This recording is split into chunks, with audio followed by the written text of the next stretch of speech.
नमस्कार दोस्तों, मैं राहुल स्टडी विद 87 से। और हम लोग हिस्ट्री की सीरीज कवर कर रहे हैं। हिस्ट्री में आधुनिक भारत हमारा चल रहा है, जिसके अंतर्गत यह हमारा 8वां भाग है। इस भाग में बंगाल के गवर्नर जनरल, जो कि सभी एग्ज़ामों की दृष्टि से बहुत ही महत्वपूर्ण टॉपिक है, इस पर हम 2 भागों की श्रृंखला लेकर आए हैं।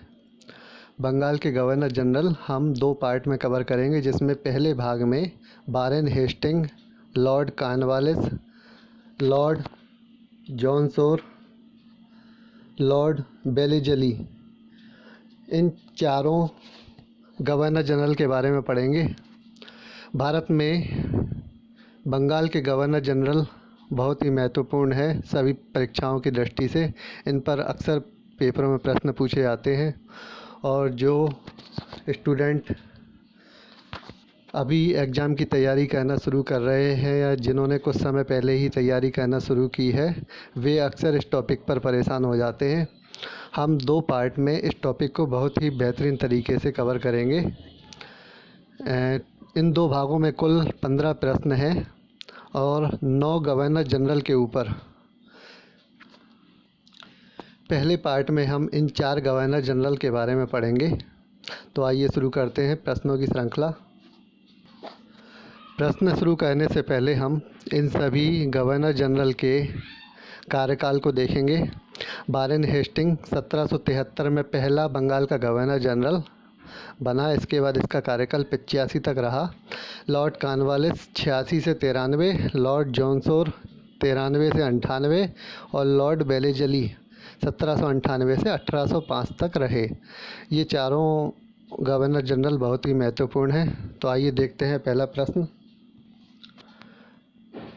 पहला प्रश्न है हमारा, बंगाल का प्रथम गवर्नर जनरल कौन था?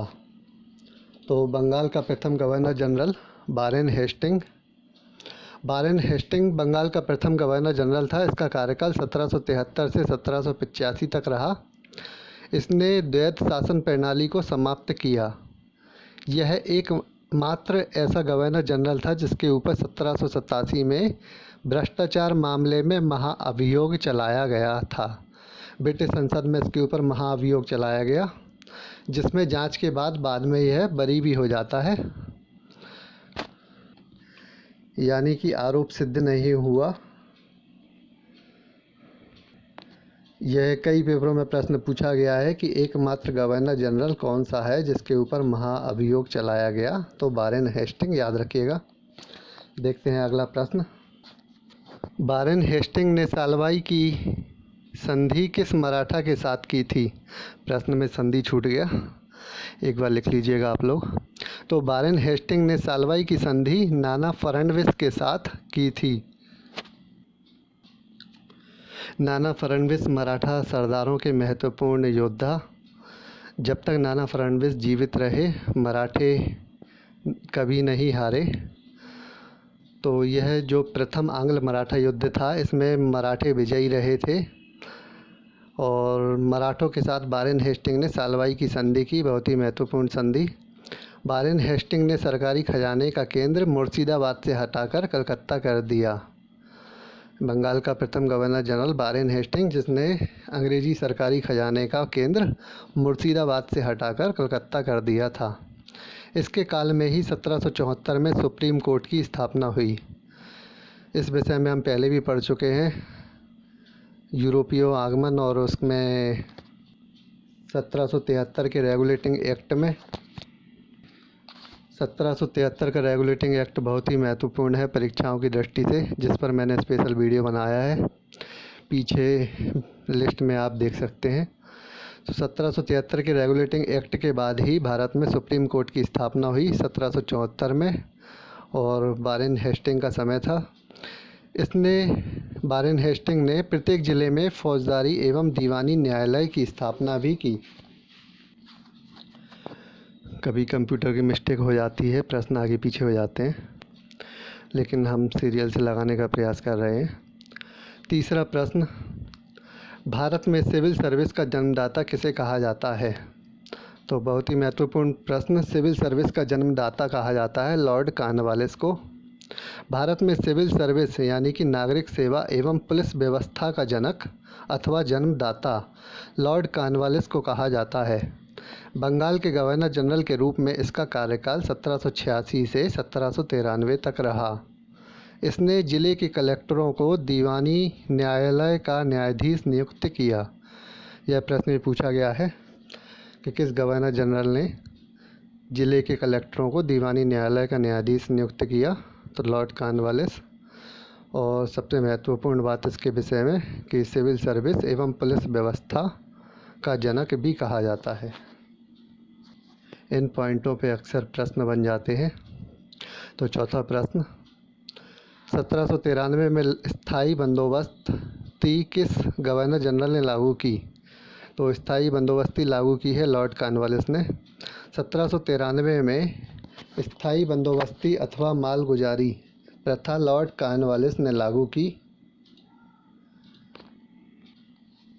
यह व्यवस्था इसने लॉर्ड जॉन शोर के परामर्श पर लागू की थी। लॉर्ड जॉन शोर इसके आगे का गवर्नर जनरल है, जिसके बारे में हम आगे पढ़ेंगे। लॉर्ड कॉर्नवालिस ने कानून की विशिष्टता का नियम लागू किया। कानून को सर्वोपरि माना इसने और यह व्यवस्था भी लागू कराई। 1805 में दोबारा गवर्नर जनरल बनकर भारत आया। इस दौरान इसकी मृत्यु हो गई और इसका मकबरा उत्तर प्रदेश के गाजीपुर में स्थित है। कभी यूपी की परीक्षाओं में यह प्रश्न पूछा भी गया है, आगे भी पूछा जाएगा। यूपी की दृष्टि से बहुत ही महत्वपूर्ण कि उत्तर प्रदेश के गाजीपुर में लॉर्ड कॉर्नवालिस का मकबरा बना हुआ है। अगला प्रश्न, 1795 में मराठों एवं निजाम के मध्य खुर्दा का युद्ध किस गवर्नर जनरल के काल में हुआ? तो लॉर्ड जॉन शोर, यह तीसरा गवर्नर जनरल।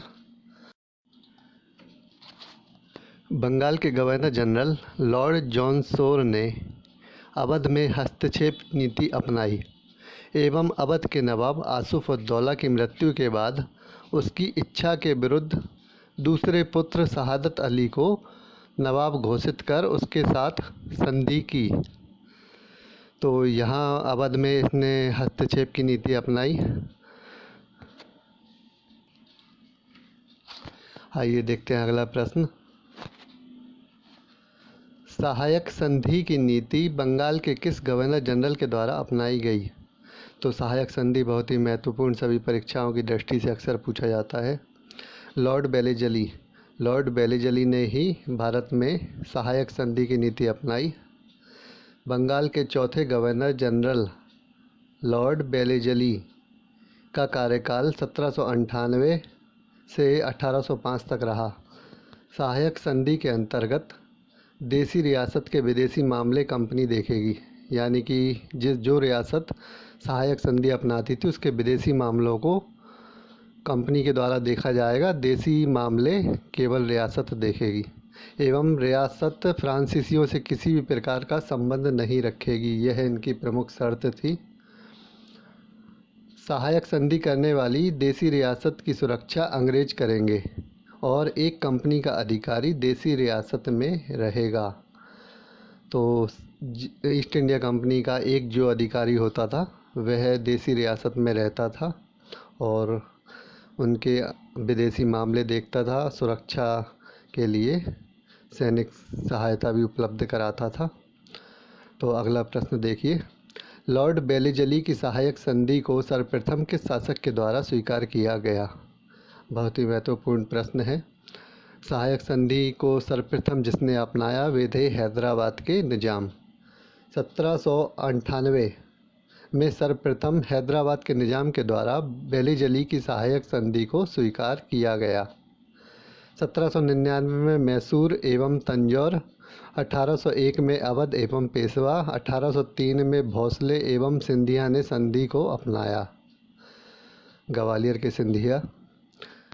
और सहायक संधि का प्रथम उपयोग जो किया था भारत में वह फ्रांसीसी गवर्नर डुप्लेक्स ने किया था। कई बार सीधा प्रश्न पूछा गया है पेपरों में कि सर्वप्रथम सहायक संधि का प्रयोग भारत में किसके द्वारा किया गया? तो फ्रांसीसी गवर्नर डुप्लेक्स। अगला प्रश्न, लॉर्ड बेलेजली ने सिविल सर्विस में भर्ती हुए युवकों को प्रशिक्षण देने के लिए किस कॉलेज की स्थापना की? तो फोर्ट विलियम कॉलेज। लॉर्ड बेलेजली ने सिविल सर्विस में भर्ती हुए युवकों को प्रशिक्षण देने के लिए ही फोर्ट विलियम कॉलेज की स्थापना की थी 1800 ईस्वी में। और 1801 में मद्रास प्रेसिडेंसी की स्थापना भी लॉर्ड बेलेजली के द्वारा की गई। मद्रास प्रेसिडेंसी के ऊपर भी प्रश्न पूछा गया है कई बार। लॉर्ड बेलेजली ने खुद को बंगाल का शेर बताया। यह बहुत ही महत्वपूर्ण बात है कि बंगाल का शेर किस गवर्नर जनरल ने खुद को कहा है? तो लॉर्ड बेलेजली। तो यह थी हमारी आधुनिक भारत के बंगाल के गवर्नर जनरल पर आधारित पहला भाग, जिसमें हमने 4 बंगाल के गवर्नर जनरल के बारे में पढ़ा। अगला भाग हमारा Lord John Barlow, Lord Minto, Lord Hasting, Lord Amherst, Lord William Bentinck, इन पर आधारित प्रश्नों की श्रृंखला होगी। यह भी बहुत महत्वपूर्ण लॉर्ड गवर्नर जनरल हैं बंगाल के। और इन 2 भाग के साथ ही हमारा बंगाल का गवर्नर जनरल का टॉपिक क्लियर हो जाएगा। इन सभी बंगाल के गवर्नर जनरल पर अक्सर प्रश्न पूछे जाते हैं, चाहे यूपी पीसीएस हो, चाहे यूपी SSSC हो, रेलवे हो, एनटीपीसी या UP SI, UP police, SSC CGL, इन सभी एग्ज़ामों में इस तरह के प्रश्न देखे गए हैं। सभी परीक्षाओं की दृष्टि से बहुत ही महत्वपूर्ण टॉपिक है। इन 15 प्रश्नों की 2 भागों की जो श्रृंखला है, इनको आप नोट्स बना लीजिए, इनका रिवीजन करते रहिए, आपका टॉपिक क्लियर रहेगा। तो देखते रहिए स्टडी बिट 87। मैं राहुल।